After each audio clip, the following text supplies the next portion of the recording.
Is fashion the pinnacle or the antithesis of self-expression? It could be both, but to really answer that question, we have to define self-expression and if the act of wearing clothes falls under that definition. William James once said, "The self is the sum total of all that a person can call theirs, not only their body and their psyche, but their clothes and their house." Well, according to the concept of self-identity, there are two forms of the individual. The first person, aka the ego, which consists of our beliefs, emotions, and past experiences, and the third person, that I like to call the perceived self, which includes your actions, your words, and your possessions.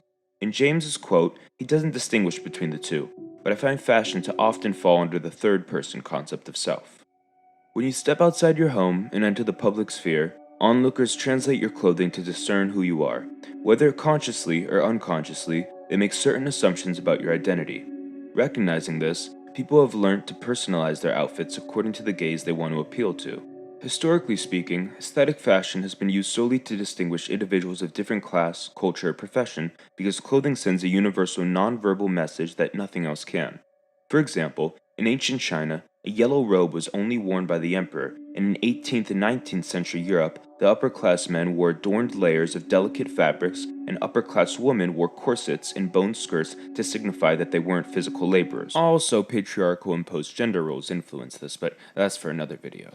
Nowadays, branding and logos emblemize social class even more than a style of clothing, but this is perceived identity.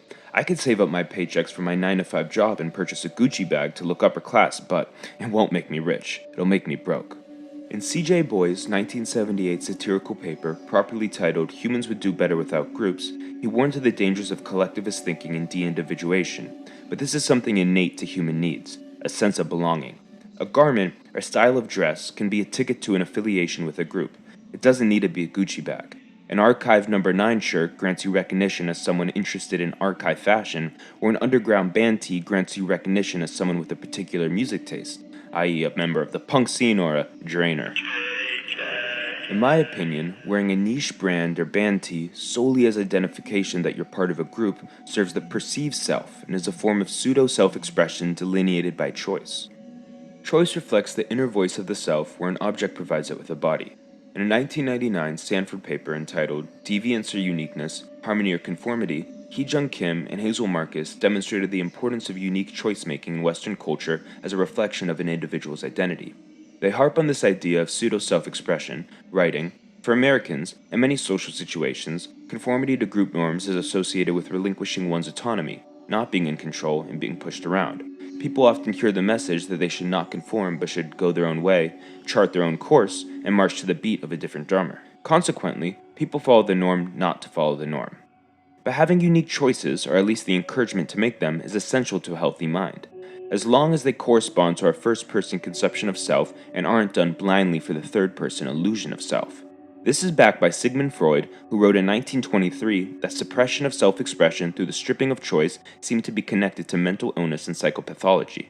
Rei Kawakubo famously had clients try on her clothes without mirrors so they could focus on how they felt rather than how they appeared, turning the appeal of wearing comb from the third person to the first person.